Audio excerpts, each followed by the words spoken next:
Oh, I actually can't believe it. I'm live. Manchester United have sacked Erik ten Hag. I actually did not think it was going to happen as quickly as it has.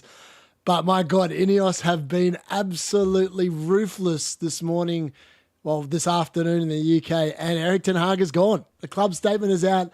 He is gone. And yes, Manchester United players are now back on the agenda for FPL. 100%. It's going to be interesting to see what happens this weekend, but it had to be done. The change had to be made, and thank the Lord it has been made. Look, let's jump into the club statement. Yeah, it is. It's about bloody time. I don't know how hard it is to sit there and... This was so obvious last season. Watching Manchester United last year from the Carabao Cup when they won in February 2022 or whatever it was. Since then, Manchester United have been on a steady decline under this manager, and I think I do not know why Ineos did not just sack him in the summer. They doubled down. They spent an extra 200 million reinforcing the squad with what really does look like Erik ten Hag signings. And now who knows who they're going to get in, but they're probably not going to want any of the players that came in during the summer, which is hard to believe. Yeah, they were. They were very nice to let him have a job for this long. And I don't understand how you can take that long to keep him on. It's just it's hard to believe. It's hard to believe that Manchester United took this long to make a decision that was so obvious to almost any fan that is not an Erik ten Hag in person. And it's amazing. I like living in WA. I'm part of the Manchester United Supporters Club, and unbelievably, half of them are still going on about how he should have been given more time. I was like, how much more time do you need to realise that this man is not the man to take Manchester United back to the top? It was pretty obvious. Yes, there is a God. Thank you very much, Shax. There's 100% there is a God. Yeah, I've been praying for this day. It's finally arrived, and I'm well excited. I mean, this man has somehow endured longer and over a more consistent run of pathetic results than what David Moyes did, than what Louis van Gaal did, than what Ole Gunnar Solskjaer did, what even Ralph Ragnick did, and that was bloody awful under him. And obviously Jose Mourinho. I mean, like, those managers were backed way less than what Erik ten Hag was, but yet somehow they endured less time than he did. I don't understand it. It's hard to believe. Lex Luthor was a terrible... Yeah, he was. I mean, like, the interesting thing now is that when I do go to watch United during the summer... during the winter when I go there in December... It's going to be interesting to see who's in charge. And I suppose, look, the bookies probably have Southgate as number one to come in. I really don't know. But it's going to be interesting to see what happens in terms of like who's going to come in, what the plan is. Ruud van Nistelrooy, my lookalike, is going to be taking charge for the near term. So we can only hope that we start scoring some goals. Ruud, obviously... But we can only hope he has different ideas to Erik ten Hag, and hopefully we see a different formation and system going forward. I'm a United fan. I've watched a single United game this season. Look, I've watched every game this season, and that's the disappointing thing. I get up in Australia at 3 a.m. to watch the games in the Europa League, and then I watch just incompetence. And it's like the definition of insanity is doing the same thing over and over again. Well, I'm telling you that Erik ten Hag has been doing that for about 2 years. And yet somehow so many fans are still blinded by the fact that he won one game in about 18 months that actually mattered. The rest of the time, the performances were crap. His philosophy was, let's put Casemiro out there, he's going to defend, and everyone else just runs forward and does this transition stuff. And every time we played against a good team, what happened? We got absolutely slaughtered because his tactics that worked in the Netherlands for Ajax, who have a massive budget in comparison to the rest of the teams in the Dutch league and are versing, let's face it, really inferior teams. Well, he didn't have that in the Premier League. He came up against teams that actually were managed well, were coached well, were drilled well, and it was just found to be incompetent and out of his depth, essentially. As Xavi News confirmed, no, not at the moment. I'm just looking at the website. Why have you put yourself in pain watching the games? Yeah, it is. It is the hope that kills you, 100%. I mean, the hope the hope 100% kills you when you're watching Manchester United. It's like, why? What are we doing? It was like on the weekend, you sit there, and I just sat there and I actually put money on West Ham to win yesterday because I just had no faith in this team. And you never know what you're going to get from week to week. Watching Erik ten Hag, it's just his football and the way he set the team up just made no sense across the majority of the time that he was at the club. I mean, the weird thing is he actually showed he could be a pragmatic manager in his first season at Manchester United. The Carabao Cup win, leading up to that, there was a lot of pragmatic football, and we actually looked half decent. But after that win, it was like he almost thought, well, I've won you a trophy. Now I'm going to implement my philosophy, and his philosophy just does not cut it in the Premier League. That's pretty much where it is. So look, let's get into the club statement. I'm going to pull that up now. Yeah, look. Yeah. So look, I've been trying to get a ticket to I'm actually in the UK for the Bournemouth and Newcastle games. I'm a bit more excited about trying to get a ticket now because of the fact that he's no longer at the club, and surely it can't get any worse. I mean, we're 14th in the table as things stand currently. If it gets any worse from here, it's all over. I mean, we might as well just sack everyone and just write the club off. But look, let's get into the club statement. So this is on the official website. So let's have a look what they've actually written out here and go through it and what it actually all means. So Erik ten Hag has left his role as Manchester United men's first team manager. Erik was appointed in April 2022 and led the club to 2 domestic trophies, winning the Carabao Cup in 2023 and the FA Cup in 2024. We are grateful to Erik for everything he's done during his time with us and wish him well for the future. Ruud van Nistelrooy will take charge of the team as interim head coach, supported by the current coaching team, whilst a permanent head coach is recruited. So, look, the thing here is that, yeah, they had no style of football, 100%. Yeah, and look, we do have to be thankful for VAR intervention last night. Who knows if that sped up? Who knows if he'd got a draw or a win yesterday, if this would have been prolonged any further. But what beggars belief to me is why they didn't do this during the international break.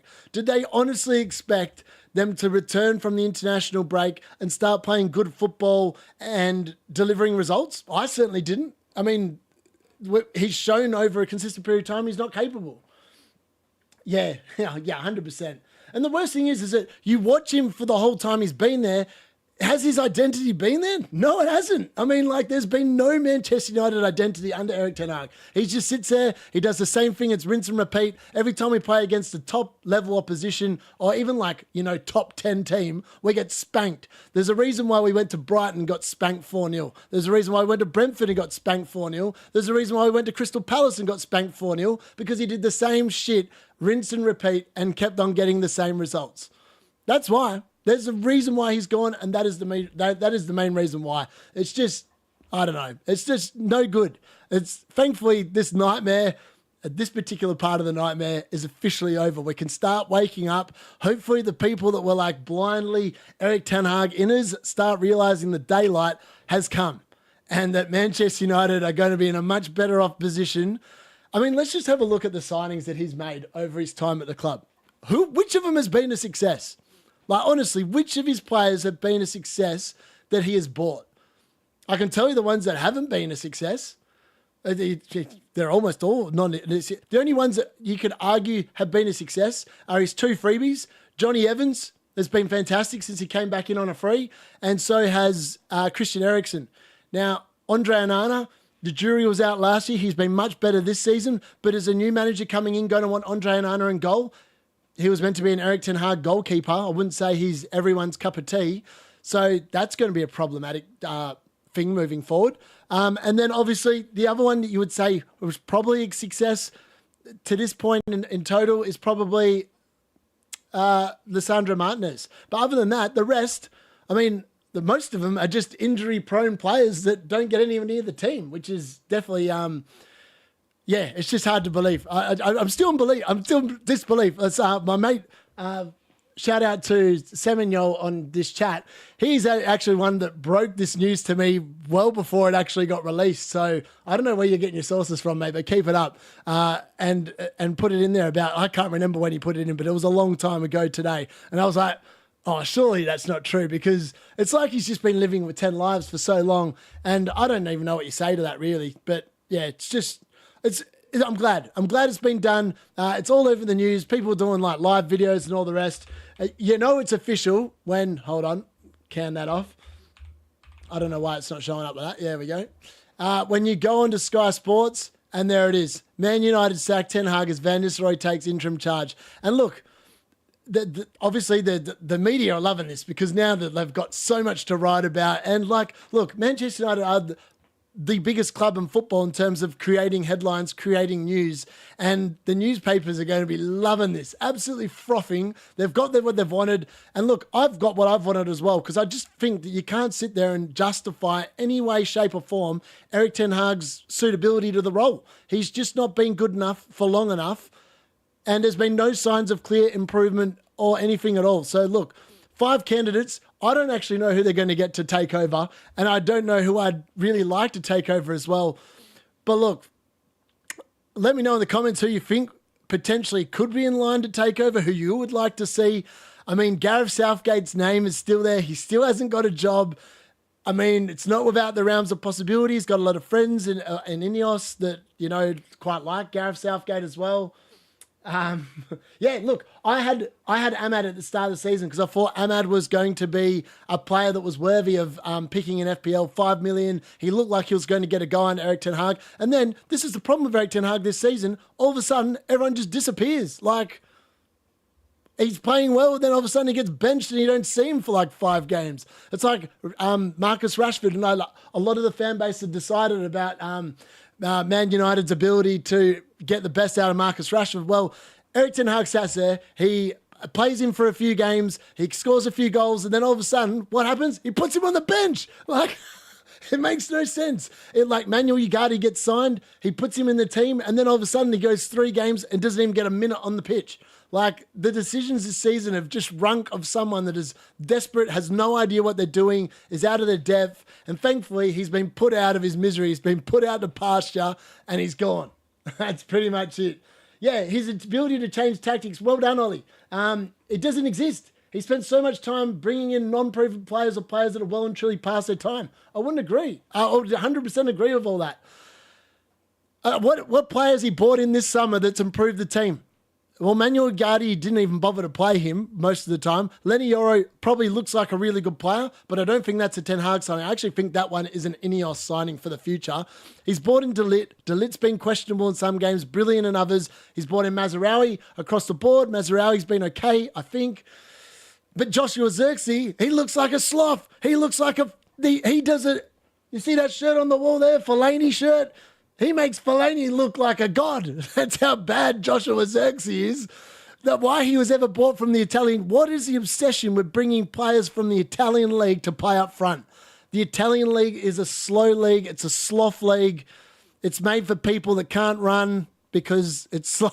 I'm just making shit up now. But that's essentially what it is. I've never seen a good forward come from Italy and do well. Romelu Lukaku went to Italy, dominated for Inter Milan. Chelsea bought him back. He went back to being shit. That's pretty much the end of all you need to know. Yeah, Garnacho needs to start. Yeah, I'd agree. And he would be a top star. Yep. For updated news. Yeah, 100%. Look, if you are a fantasy player as well, check out my fantasy videos. Obviously, it's on the same channel. I do a bit of Man United stuff. Today is purely Man United stuff because, look, Ten Hag has been sacked. And, I was ready to go to bed. I'm so tired. I'm living off like 4 hours sleep, having watched the Liverpool-Arsenal game after the Man United game last night and going to bed grumpy by the fact that we lost again.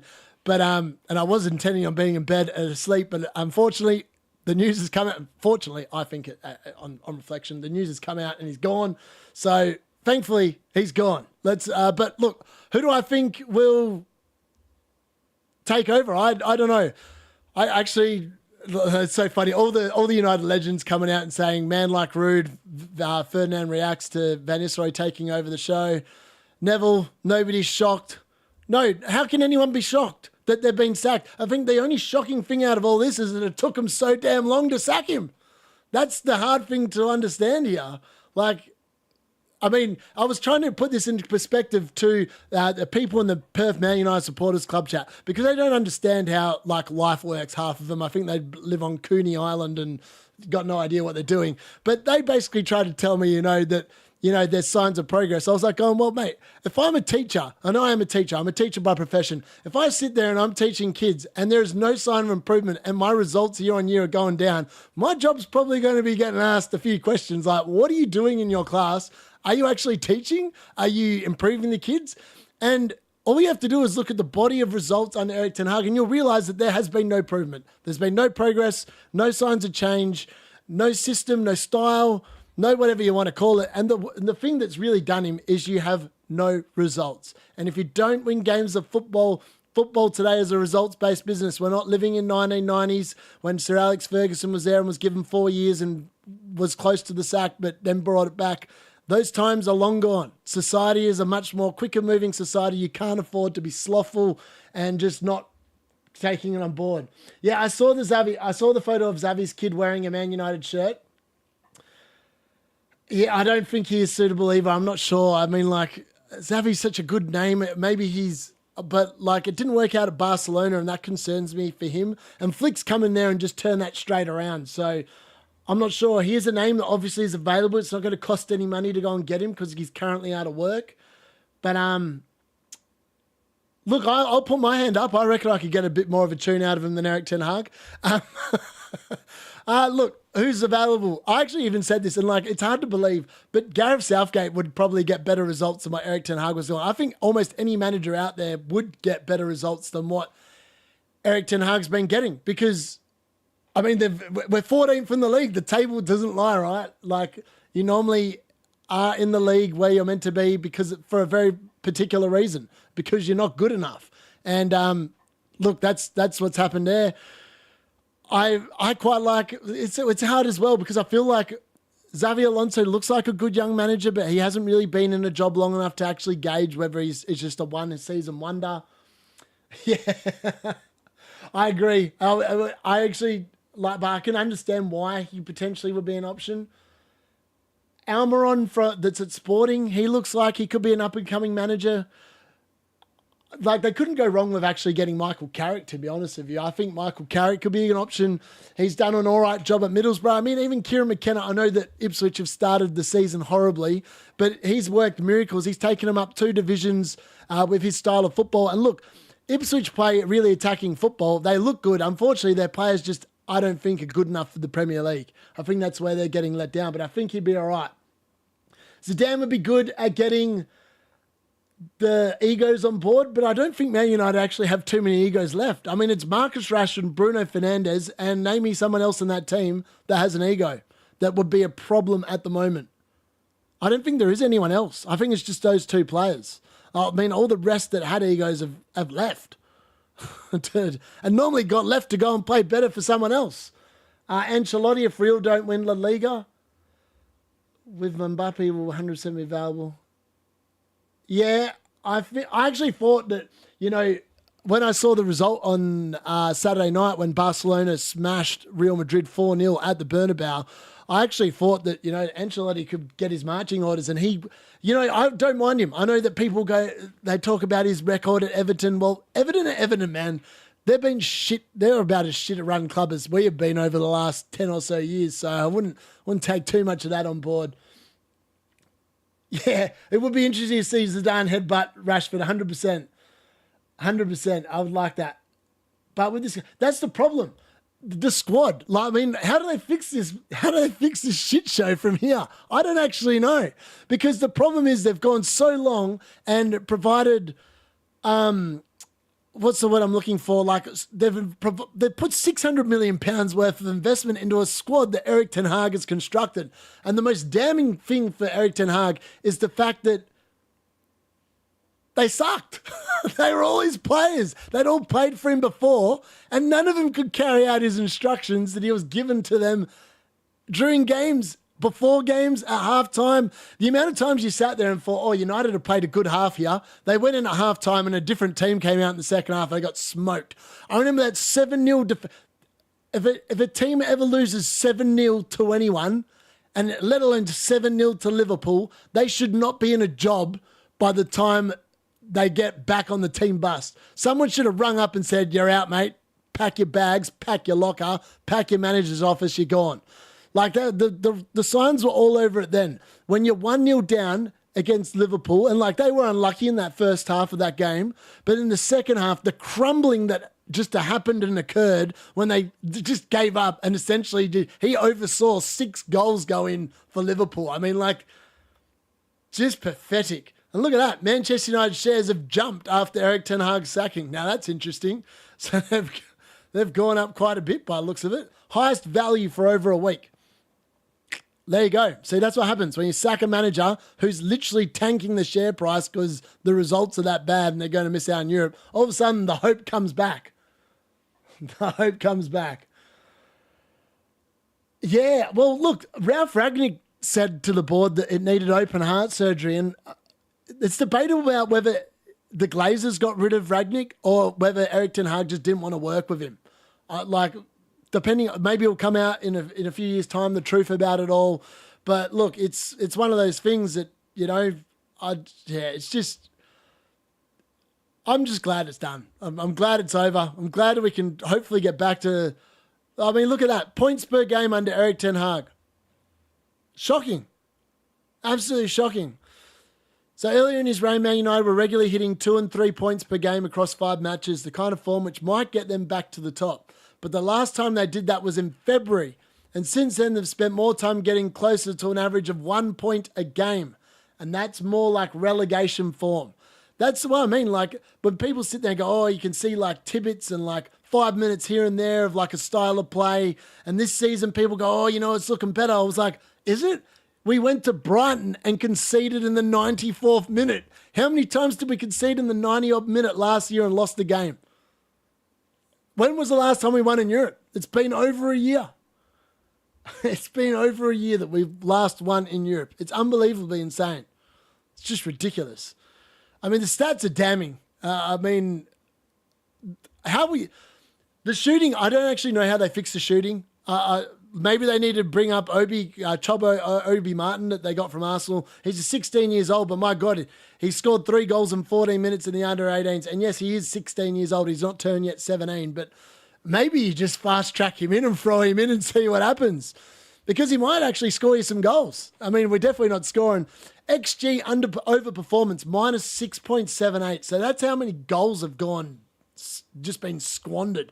Big chances created, 24. That's 5th in the league, and yet somehow we just don't score any goals. When was the last time Man United was sitting below mid-table? What would probably be the very start of Ferguson's career? Yeah, it was. The last time Man United were this low in the table for a sustained period to begin the season was definitely under Sir Alex Ferguson. I dare say it was in season 1990. Maybe 1989. I feel like in 1989, Man United finished... I feel like we finished at bottom table, I'm pretty sure. Let me check.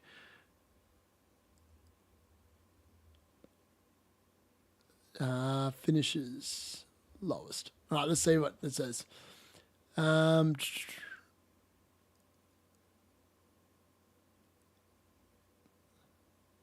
right. I'm just finding it a little bit harder to find it than it is. It's definitely, I'm pretty sure he definitely finished 8th or something low like that from memory.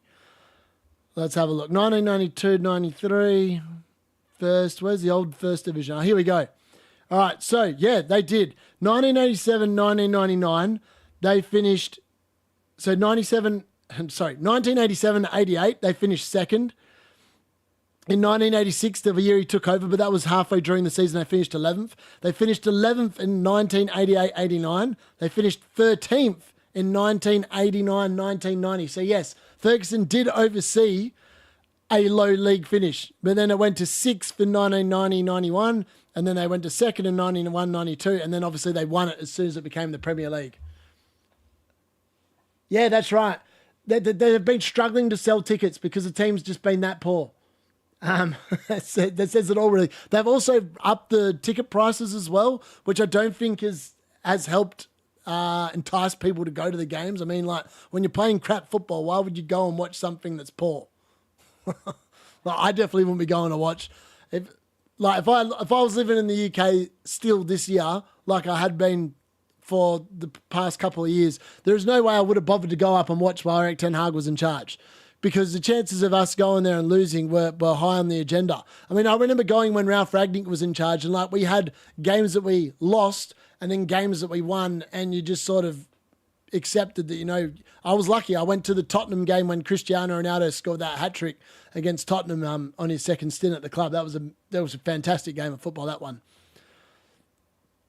Let's see what else they're saying here.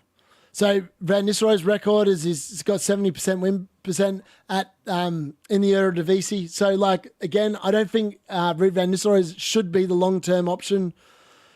Apparently the Ten Hag sacking was a unanimous decision. Well, it's not a surprise. I mean, like surely when you're sitting 14th in the table and you have spent as much money as Manchester United has, it's just you can't sit there and justify any way, shape or form the ineptitude that's gone on in terms of managing the club. I just think it's stupid. The worst thing that they've done actually was to double down in the summer and extend his contract. I mean, if they were having doubts and they wanted to see how he went this season, I think you probably just don't extend the contract, let it go into his final year. Then if you sack him, you don't have to give him a massive payoff. Or you sack him like you should have done in the summer and just make the clean break. I mean, most time when new owners come in, they bring in their own manager.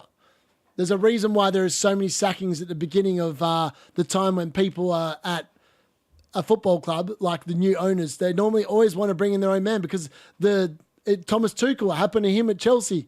Todd Bowley gave him some transfers, and then literally less than a month later, after the transfer window closed, before he could really do anything with him, he just got sacked. I mean, like Chelsea were so much more ruthless in the summer, and like Pochettino arguably had a better season than Erik ten Hag did at Manchester United last season, but Chelsea decided that wasn't good enough for them, and they made a change. Manchester United, though, and this is the only criticism I've got of the Ineos takeover so far, is the fact that they knew what Erik ten Hag's football was. They watched it when they took their minority stake at the end of January, start of February. They watched the shocking results that followed all the way up pretty much to the FA Cup final. They watched one game where we played, and who knows whether it was really Ten Hag or it was just the players going, there's a chance of winning some silverware here. Let's go out and play some football and see what happens. I don't know how much Erik ten Hag was behind that win in the FA Cup. It was a great day and he oversaw it as the manager. But the evidence of the displays that we were going to get from Erik ten Hag over that course of time demonstrated to me, and I don't know why it didn't demonstrate to Ineos, that he was not the man to take us forward at all. Yeah, well, yeah, that was this season, his decisions have just made zero sense at all. I mean, Mazraoui is a number 10. I think I mentioned this in like my episode after the Europa League final, Europa conference game, whatever you want to call it, last week, where because I woke up and I was a bit sleepy because it was 3 a.m. in the morning, and I watched the game and I was like going, that's weird. I mean, like, it feels like we're playing with one less player out there. And then I checked the lineups at half time and I saw Mazraoui's name there and I was like, what? Isn't Martinez playing left back and Dalot's playing right back? And then it turns out that, yeah, that was actually the case. Mazraoui was on the field. I just didn't really recognize him because he didn't go near the bloody ball. And then the fact that just sent, then the other decision that made no sense that game was that Anthony comes on and then he defends bringing Anthony on, basically saying he's training really well. I mean, like, are you saying that Ahmad's a shit trainer, that he's no good at training? And you're going to play Ahmad and you're going to play Anthony instead? The GOAT Anthony. How much are they going to sell Anthony for now that Erik ten Hag's gone? They won't get a freaking cent for him. I wouldn't pay a cent for him. I wouldn't pay a pence for him, or a penny. I don't know how to get rid of him. Some of these players that he's brought in, how are they going to get rid of him? Like, imagine, say, Nagelsmann from Germany, Bayern Munich, the German national team. If he comes in, if they somehow manage to convince him to come in, How many of these players is he going to actually want in his team that are currently there? Like, can they actually sell it as a sporting project? I don't think they can. I don't think they can sell it as a sporting project. I think potentially they've just got to suck it up, and they've got the fact that we're already struggling with PSR rules, and now we've made this absolute cock up and backed him in and to the tune of almost another 200 million this summer. I don't know how they shift these players. It makes no sense. And it's weird because when everyone goes, oh, you know, they back him in because like Ineos is new, whatever. But they've had Nice in the French league for, I think, 3 or 4 seasons. And they have sacked, I'm going to say 7 or 8 managers. It's quite a few managers. And Ineos haven't got anything right there at all. In fact, I think the fans would be quite happy if they sold the club and focused purely on Manchester United. And that, I mean, they have brought football people into football roles. So you would think that at some point, the football people being in the football roles will turn the tide somehow. I don't know how they're going to do it. They're going to have to get very creative. They're going to have to rely. They're probably going to have to do what Barcelona has done with their magical levers and probably just rely on all the kids coming up to hopefully regenerate the club and make it better. And they've just got to hope that the kids coming up are quality. I mean, the Fletchers look good. Harry Amass might actually get a game on the weekend at left back. That would be great to see as well. I think Ruud van Nistelrooy could definitely do that and that start off with a bang. Show that you are going to, like, you know, the kid's good enough. Bloody well play him. Yeah, that's right. I mean, Evans is 37. I think he would quite happily retire. I think he only stayed on to literally just sit there and train with the team and keep fit. I don't think he actually expected to be playing much football this season. I mean, like, when you've got Lenioro, De Ligt, Martinez and Maguire, you're probably not expecting to play very much at all. So it's unbelievable he's played games. Johnny Evans has looked close to our best defender this year as well. And that's an indictment on almost everyone. The other thing that needs hauling out or probably sacking along with Erik ten Hag is the bloody medical team. How hard is it for players to get on the pitch? And whoever scouts and recommends certain players, like Mason Mount was injured in his last full season for Chelsea, pretty much the whole season. He came to United and he was pretty much injured all of last season. And he's been injured. I think he's now had three or four separate injuries already this season. He got a scratch to the head against Tottenham. We haven't seen him since. What's going on there? I want to know who was responsible for that signing, because whoever it is, they also need to be sacked if it wasn't Ten Hag, because that signing made 0 sense. I mean, they bought a player that his best position is where Bruno Fernandes plays. He was never displacing Bruno from the team, so why would you sign him? And people go, oh, you sign for squad depth. No, you don't sign for bloody squad depth. You sign players for squad depth when your squad is good. Manchester United's squad has not been good for a very long time. You should only ever be signing players in our position that are going to improve the quality of the team and actually take the team to a higher level. Arguably, almost none of the signings over the last couple of years have done that at all, which is a huge indictment on all the football operations in regards to recruitment and everything like that. But like, the funny thing is, I'm just glad that I don't have to sit there, and I'm going to do my best impersonation now. We just got to stick to the plan, and we've got to stick to the process. I'm so glad that I won 2 trophies, and I will go and take my trophies and win them somewhere else. I'm so glad I don't have to listen to that again in another press conference. It's been so disappointing. I think after the Europa League game against Fenerbahce as well, Ten Hag came out and basically said that we've had a good run of results this season.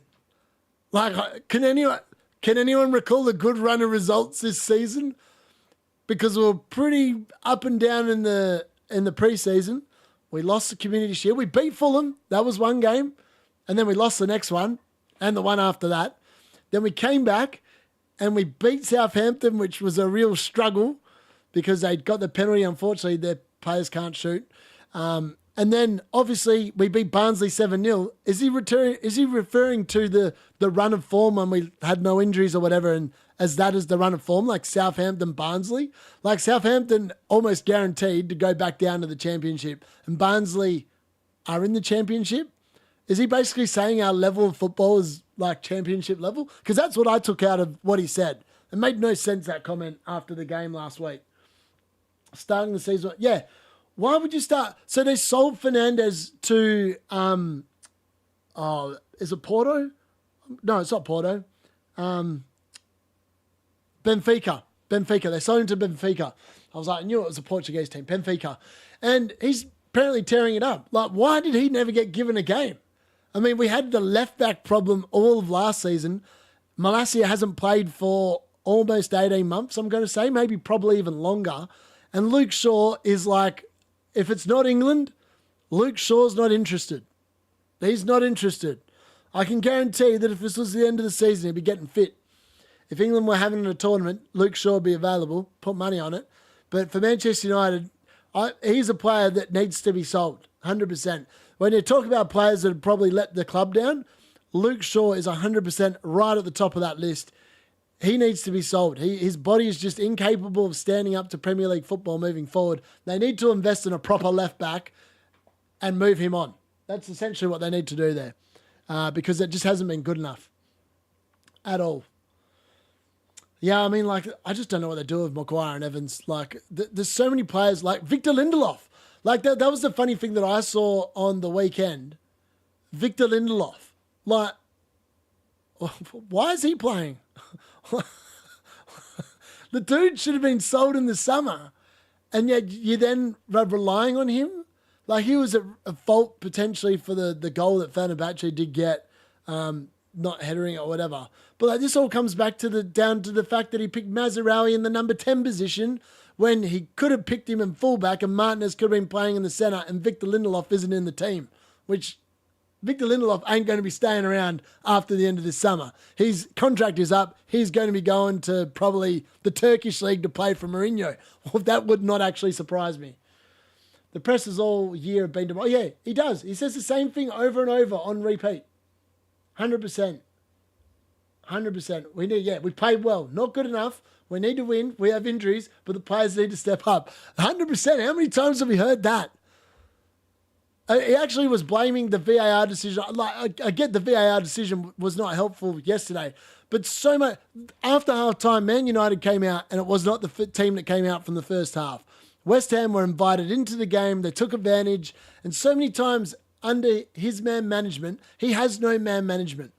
Or it's either that or he can't speak English very well or something because he can't get through to the players, and consistently that has let him down. Yeah, we need to win, blah, blah, blah. All United fans know, so we don't need to hear that. What are you going to do as manager? Change that? Nothing. He hasn't. He hasn't changed anything. In fact, he's changed something. He has changed the expectations. Somehow fans have become sedate, like almost like we believe that we've become like Arsenal fans when they had their fall from grace. We've accepted mediocrity. We've become a mediocre team, and the fan base in general have accepted their mediocrity. That's essentially what's happened. It's hard to believe, but it's exactly what's happened. Like, is sacking Ten Hag the right call? Of course it is. How could it not be? 100% the right call. What else have they got in here? Ratcliffe's back to work policy costing United money. Okay, all right, whatever. 78% think West Ham penalty call is incorrect. Who cares if it was incorrect? It actually probably hastened this movement.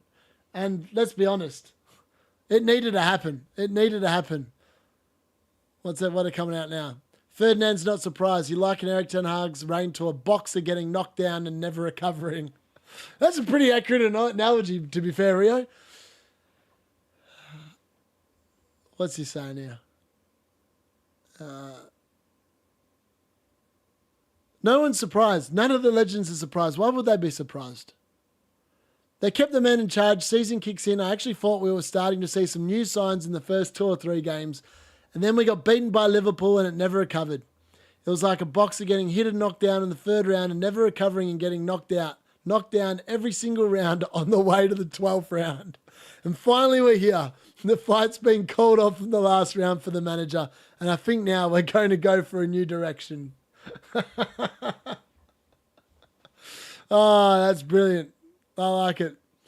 So Ruud van Nistelrooy is the current favourite. 1/2. The Dutchman returned to the club. He's only had 2 seasons manager. Xavi Fernandez is 3-1. So Barcelona legend Xavi is another candidate who has long been linked with the job, having led his old club to the La Liga title in 22-23. The ex-midfielder was pictured on Instagram over the weekend, ironically, with his son wearing this season's Man United home shirt. Might that be an omen? Yeah, I don't know. Gareth Southgate, you can't look past him. He's 4-1. It's an open secret how much Jim Ratcliffe loves Southgate and his work on and off-field improvements. Yeah, I just don't want to see that one. He didn't win with a very talented England squad. I don't think he's going to win with United. Yeah, there are some good players in the squad, 100%. They just don't understand. I think the one of the most glaring things I ever saw in a game under Erik ten Hag was, I think, at the start of the year, and yeah, it was either the first game or second game this season, and he was seen pictured standing on the steps while Garnacho was putting his shoes or his shin pads or something on, and it looked like Erik ten Hag was just yapping at him. And Garnacho's just sitting there going, what the hell are you on about, man? Shut up. That's what it looked like. It didn't look good for Ten Hag, let's put it that way. I mean, the man he'll always be that meme person. The poor man's Pep is what he'll be referred to as. The poor man's Pep. So Ruben Amorim is 5-1. So he's the first leading candidate who is currently in work. He's been hot property in Europe for a while. He's done wonders at Sporting since 2020. He was linked with Liverpool and West Ham in the summer, but remained in the Portuguese capital. Maybe he was holding out for Manchester United to come and tap him on the shoulder. Who knows? And then Julian Nagelsmann. Oh, man, I can't even say that dude's name. Hopefully he doesn't become manager. Nagelsmann. There we go. Julian Nagelsmann. He's 8-1. Another manager under contract. He's led Germany to the Euro 2024 quarterfinals. I actually thought that he was going to be... I was surprised that he went into international management. He did look like a really promising up-and-coming manager, and I don't know why it didn't really work out at Bayern Munich for him. I think, yeah, it's Bayern Munich, a bit of a weird club. They do things a bit odd there. They don't seem to have too much patience. So where did it go wrong for Erik ten Hag? I don't know. Where did it go wrong? What was the thing that was the most wrong thing? I actually think the thing that was the most wrong thing was him bringing Antony and basically insisting on Man United spending $85 million to bring his man in. I mean, he's the GOAT of nothing. There may be a rash of bounce of Ruud in charge. Yeah, I reckon there could be. I think he could be. I wouldn't be surprised if we see Marcus Rashford deployed as a number 9. I'd like to see him deployed as number 9. I know there's question marks about him always wanting to play better on the left, but I would like to see Marcus Rashford potentially up front. Get Ruud do the training drills, see what he can conjure up. If we can get Rashford on a hot streak, I reckon he can deliver. I mean, the one thing that people forget is Marcus Rashford has never been a good presser. He's never been a good tackler. He's very much in the Ronaldo-esque mold of the ball's gone, I'm not chasing after it. And look, you can afford one player in the team like that if the team is set up to function with that. I mean, the problem with Ronaldo is the same thing. He doesn't press. He doesn't offer anything other than his goals. So you're not getting very much out of him post like when he's gone to Juventus. That's why his teams since Real Madrid have looked a bit weird, because it's when you haven't got the ball, it's like playing with 10 players instead of 11. Yeah, you would think so. I would think that, you'd think they'd win in the League Cup on Wednesday night. They've got Leicester at home, so you'd think that's a pretty easy game. Then they've got Chelsea at home on the weekend, and that is not an easy game. I think that, we'll just quickly pull up their fixtures. I'm sure that that's what they've got. And then they've got PAOK. I'm going to say PAOK at home in the Europa League. Let's have a look. Where's the fixtures at? I don't know why I can't see the fixtures. It has not taken me where I wanted it to go. All right, let's just type in. All right, where are we? Fixtures. So we've got, Leicester in the Carabao Cup, Thursday morning, 3:45. That's nice. It's 3:45 for the hour. The clock moved back. Unfortunately, we've got the horrible kickoff Monday morning, 12:30 in the morning. That's horrible in the league against Chelsea. I mean, that I'm actually scared for that game, to be honest with you. I think Cole Palmer's in great form. He's going to, if we're not switched on, it could be an absolute debacle. Then we've got PAOK at home in the Europa League. Surely we get our season up and running then. And then we've got Leicester at home in the league. I think Ruud van Nistelrooy can potentially win 3 of those 4 games. I am concerned about the Chelsea game. At least they're all at home. It's 4 home games in a row. Hopefully the fans provide some good atmosphere and get around him and the team. So hopefully we can, at least get into the international break, reassess, get someone in. And then hopefully, if we win those 3 games in the league, the 2 games in the league, sorry, at least that's going to potentially put us in the top half of the table. So whoever does come in can actually, they're not coming from a pathetically insalvageable, hopeless position. I mean, the good news is they've done it now. We're 9 games in. There's still 29 games to go. The season can definitely be salvaged from here. That is the good news about making the decision to get rid of him today. We haven't allowed the season to drift to a stupid point where we're going to be, struggling to come good. So that's definitely a positive. Definitely a positive there. But yeah, so look, I think surely we beat Leicester. I mean, can you imagine the whole place would be melting down if we didn't beat them? The pressure. I think it's a free hit for Ruud van Nistelrooy as well. I'm intrigued to know now, whether they had a chat to him during the summer and said, look, if it doesn't work out, we're going to put you in charge for a little bit. And maybe Ruud thought, I'd like to do that. I reckon if I got the chance to prove myself, I could get this team to click. I don't know. We'll have to wait and see how it does transpire. But yeah, look, it's the end of a new era. It's the end of an old era, of the quick, brief era that was Erik ten Hag, 2.5 years. And we're on to the new one. The start from the bottom again. And we just got to hope that this time, Ineos have been talking about getting best in class for everything. So the sporting director, yes, David Moyes is available. Yep. Hello, Andy. Yep, David Moyes is definitely available. I mean, look, he could come in and do a job. Who knows? Maybe he's learnt a few things from the first time he was there. Maybe he'll allow chips back on the canteen menu instead of taking them off. He might keep the players a bit more happy. Who knows? Yeah. That's right. He did. And the problem with his tactics was always that they just weren't very good. I mean, the best thing about Sir Alex Ferguson is Sir Alex, on the whole, other than the fact he used to like playing with wingers, he didn't have really a style of football that you could point to. He was just a brilliant manager at being able to look at the opposition, work out what their weaknesses were, and drill the players accordingly in how they were going to beat the opposition that was presented in front of them. And he was a master at it. He was probably the best manager in the world that's ever been good at doing that. I mean, Mourinho's always been like the counter park the bus team. But Fergie could adjust his style depending on the opponent, like from game to game, from week to week, from season to season. He just reinvented.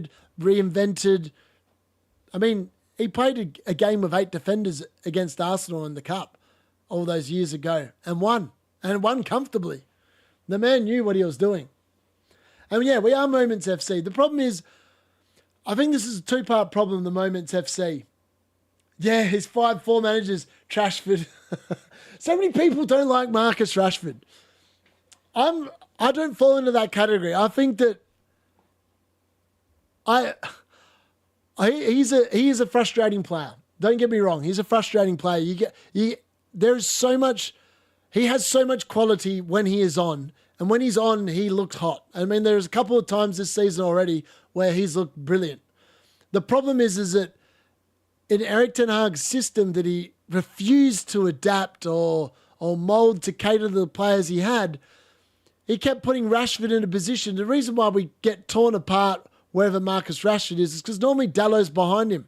And Dallow's not the best defender. He's good at positionally going forward and getting into good options like that. But when it comes to actually defending and covering for a winger that doesn't track back, you just get found out down that side. And that's happened so many times already last season and again this season. And I think that's where the lack of a left back is really shining through.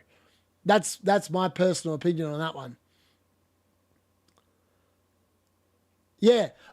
How many times under Erik ten Hag did we concede a goal and 5 minutes later we concede another one? And then another one. We always conceded goals in clumps. Or we'd score a goal and then we'd switch off and then we'd concede 2 goals. So many points have been lost by just poor game management. I've never actually seen a team under a manager consistently have such poor game management. Like the amount of times we're leading by a goal or drawing, and then somehow in injury time we concede and lose the game or draw. I've never seen it under any manager as much as I've ever seen it for Manchester United under Erik ten Hag. I'm glad that he's gone so I don't have to watch any more of that nonsense.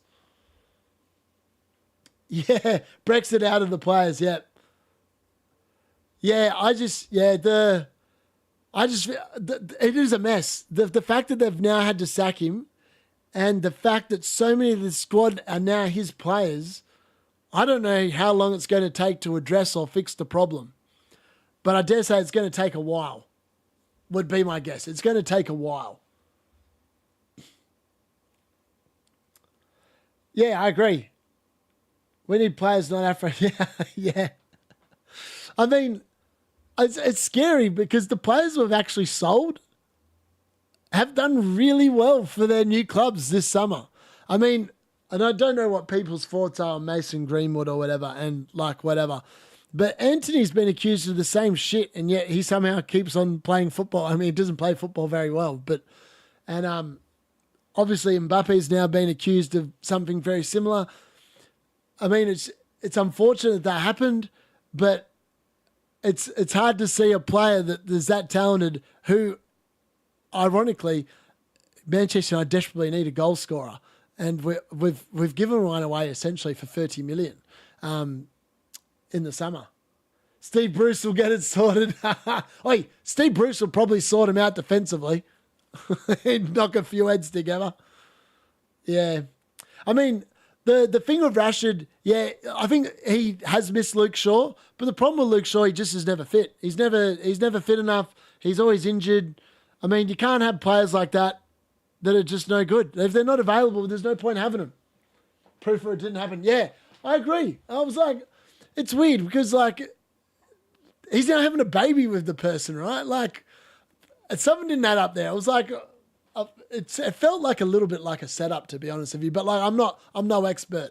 I obviously watched the video. I saw the video, and as I said, if the police are not pressing a conviction, why the hell? That's just the way I see it. But I'm not here to discuss the merits of it. It sounds like he probably made some poor decisions. But I think that you've just got to.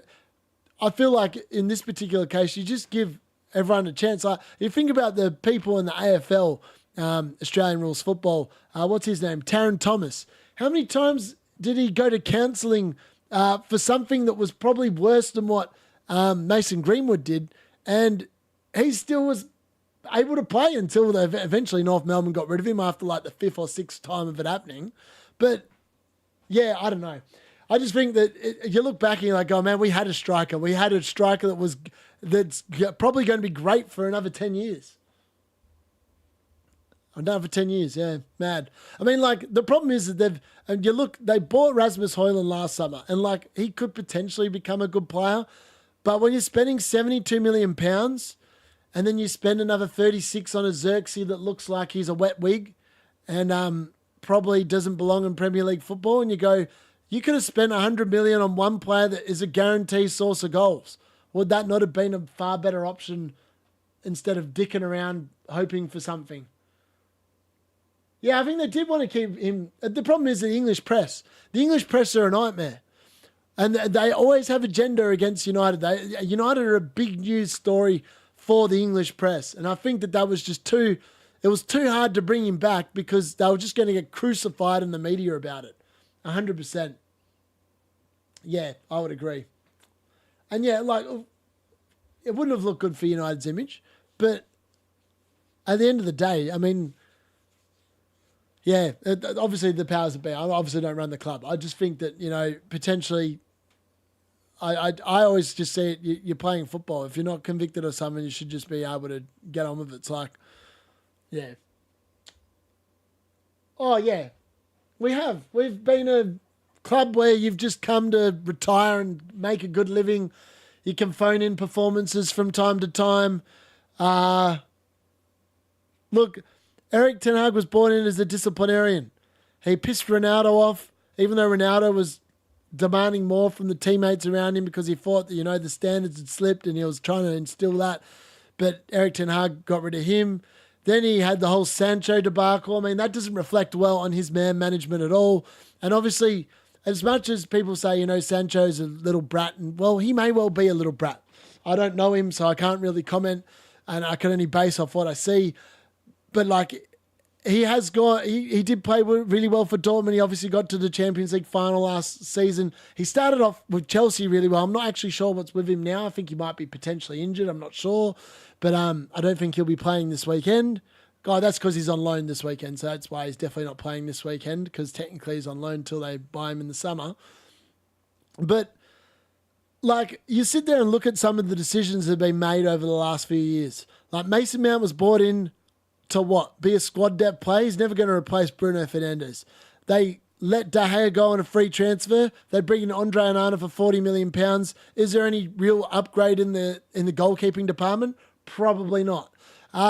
We look at Manuel Ugarte and Casemiro. Casemiro is a short-term fix. Ugarte's come in for Casemiro, but he hasn't been playing. So what's going on there? Was it just Erik ten Hag being stubborn, didn't want to play him? Who knows? I mean, Christian Eriksen looked like he was leaving in the summer, and then all of a sudden he's back playing every game, and his contract runs out in the summer. Like Højlund, the team new Haaland, 100%. I mean, it's just a poor man's man-child up front, isn't it, really? It's hard to believe.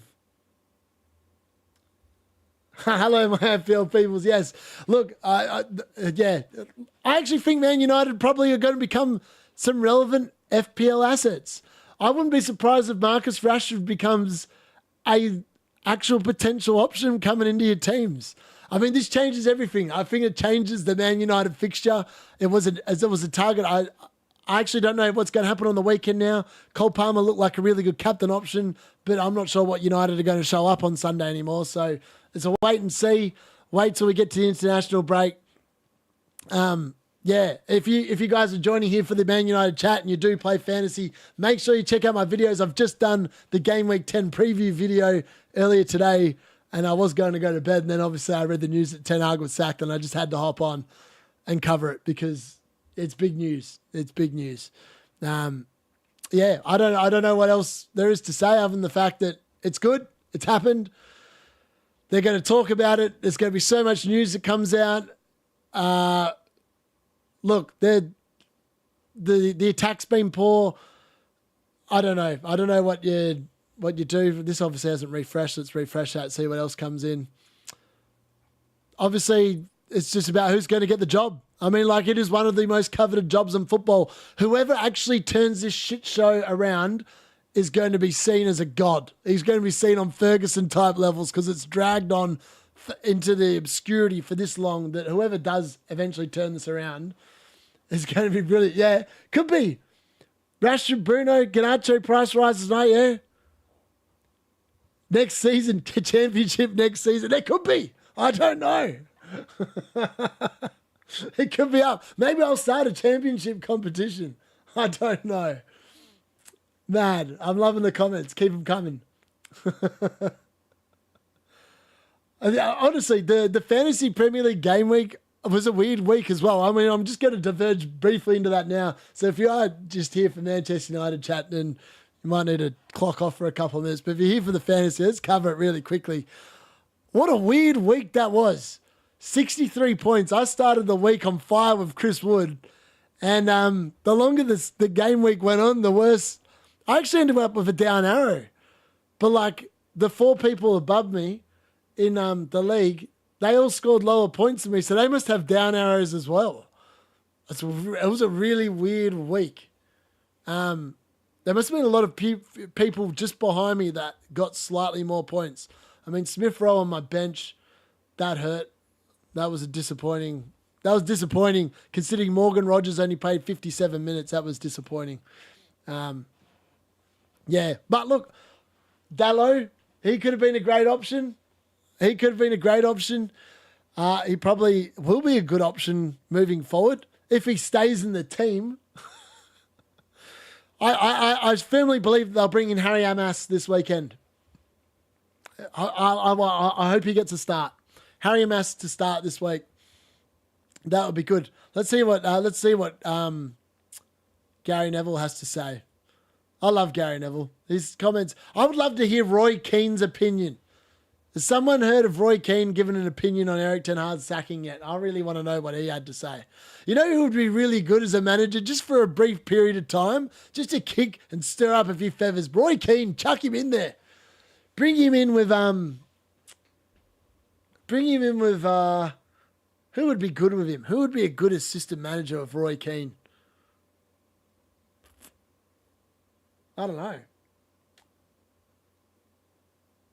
Yeah, I know. Well, it's a real look. I'll show you my score. I've actually just an FYI. I don't know how I got a red arrow, man. I've gone from 100,000 to 119,000, and I got 63. Smith Rowe's 6 on the bench has killed me. And I talked about Mbeumo being a good captain choice. I should have listened to my own advice on Friday night. I probably had a few too many beers. That was half the problem. Had a few too many beers. I thought, nah, Haaland's definitely going to score. But he didn't. I mean, Haaland's XG this game is insane. He had 2.33 expected goals and he got 1 goal. Like, what the hell? Also, just a quick take. You can see this in the video, but I'm just going to quickly show you my team as it currently stands. So I've got that. I've actually taken a -4 at the moment. I am thinking of playing my wild card as well, potentially. I don't know if I'm happy to take a -4. I've committed to -4, but I might change and play my wild card. But I'll tell you that Erling Haaland is no longer in my team. He is gone. He is Gonski. Cunha's in, and I bought him Mo Salah for Smith Rowe. So there you go. There's a sneak peek at what's been going on in fantasy land. Yeah, I know I had Smith Rowe on the bench, and I was like, I couldn't work out who I would play on the bench this week. Now, the reason why I might play my wild cards, Dwight McNeil and Chris Wood are both under yellow clouds, and I saw them both go off. I've watched both those games. Chris Wood just looked like he had a stomp on the foot, so I think he'll be fine. But Dwight McNeil's looked a little bit more serious. Looked like it potentially was like a sore knee or some sort of sore leg.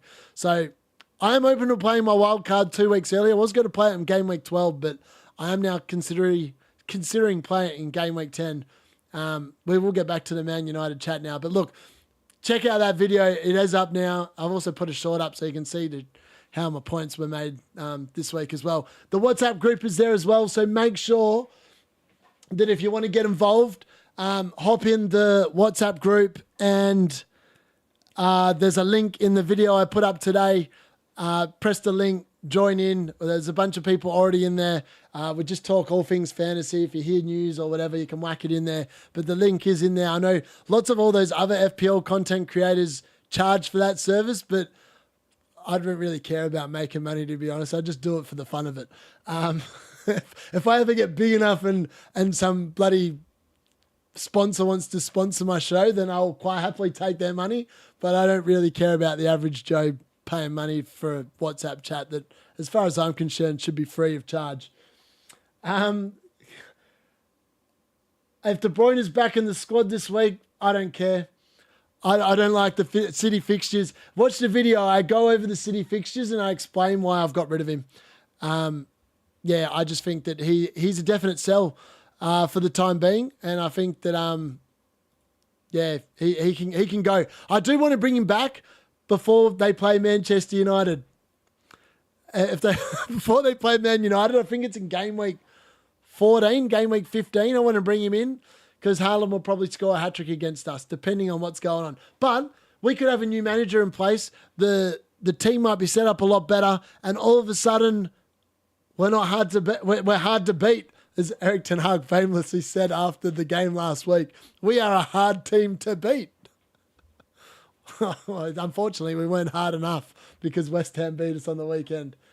When's your next FPL stream? Now, that's a really good question. Me and Alan are going to be doing an FPL stream in the UK time because he's joining me from the UK in London. It will be after Manchester United play on Thursday morning, so it'll be late Wednesday. It might be 9 o'clock in the evening UK time, which would be about 4 a.m. over here, or 5 a.m. 5 a.m. over here, potentially. I'm not sure if I can do a game week deadline stream this week. If I do, it's going to have to be early. My partner, she turns 30. It's her 30th birthday this weekend.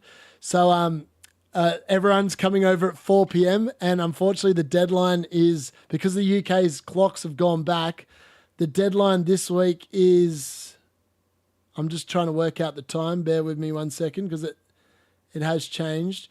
So the deadline this week is at 7 o'clock.